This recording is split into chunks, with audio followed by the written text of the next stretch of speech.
আগেকার দিনে মা ঠাকুরমা যে লাড্ডু তৈরি করত শুভ কাজের জন্য, তারই রেসিপি আজকে আমি এই ভিডিওতে শেয়ার করব।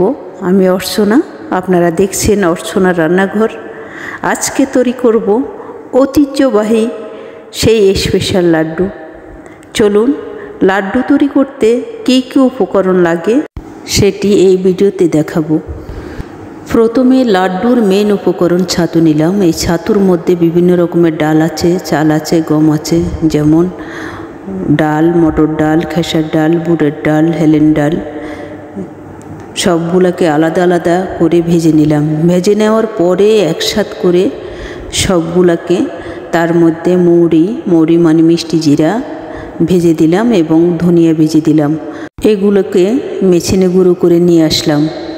একটা কড়াইতে 1 লিটার পরিমাণ দুধ নিলাম, লিকুইড দুধ। এখানে আপনি গুঁড়া দুধও দিতে পারেন। তারপরে এর মধ্যে পরিমাণ মতো গুড় দিলাম। তারপরে বেশ করে একটু নারকেল দিলাম। নারকেল বেশি দিলে ভালো হয়। তারপরে কিছু পরিমাণ মতো চিনি দিলাম। নারকেল এবং গুড় চিনি একসাথে হলে এর আঠা ভালো হয়।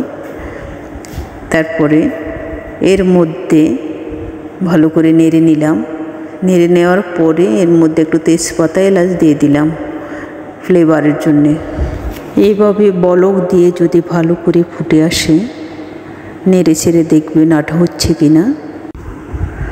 আটা হওয়া পর্যন্ত অনর্গল নাড়তে থাকবেন, না হলে তলায় লেগে যাবে। তলায় লেগে গেলে ওই লাড্ডু খেতে ভালো লাগবে না, তিতা তিতা লাগবে।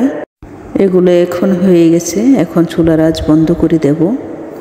এগুলোর কাজ করতে হয় গরম গরম। আমি পাত্রে কিছু ছাতু নিলাম, সবকটা ছাতু নিলাম না, অল্প ছাতু নিলাম। এটা অল্প অল্প করতে হয়, বেশি করে দিলে এগুলো জর্জরে হয়ে যায়, কাজ তো হয় না, বরং নষ্ট হয়ে যায়। 1 চামচ করে শিরাগুলো দিচ্ছি। যতবার দিচ্ছি ততবার নেড়ে নিচ্ছি, যতক্ষণ না পর্যন্ত ওগুলো আঠালো ভাব চলে আসবে অত চামচ দিয়ে নাড়তে থাকি। যখন পুরোপুরি আঠালো ভাব চলে আসে, তারপর একটা গ্লাসে করে, আমরা যেমন সন্দেশ বানাই, সন্দেশ বানানোর সময় একটা গ্লাসে করে রেখে দিই, গ্লাসে রেখে দিই, যাতে গরম থাকে, বানানোর ক্ষেত্রে সুবিধা হয়। কারণ এগুলো তো ঠান্ডা হয়ে গেলে ঝরঝরে হয়ে যায়। এই জন্য আমি গ্লাসে তুলে রাখলাম, অল্প কিছু রাখলাম। এগুলো গরম সাথে সাথে বানাতে হয়। ভালো করে হাতে কসলাইয়ে ভালো করে এগুলো ময়ম করে নিতে হয়। ময়ম করে নেওয়ার পর হাতে চেপে বানাতে হয়। খুবই গরম, একা হাতে করা যায় না। একা হাতে করাটা অনেকটা অসম্ভব হয়ে যায়। তাই আমরা সবাই মিলে এই কাজগুলো করি। যখনই বানাই সবাই মিলে করি। বলে না, 10 মিলে করি কাজ, হারি জিতি না ইলাজ। এই জন্য 10 মিলে করি।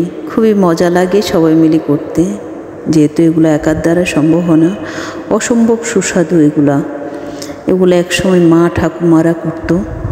আসলে এটা অনেকটা বিলুপ্তি হয়ে গেছে, এখন মানুষ করে না, কারণ যান্ত্রিক জীবন হয়ে গেল তো, তাই এগুলো মানুষ করতে চায় না।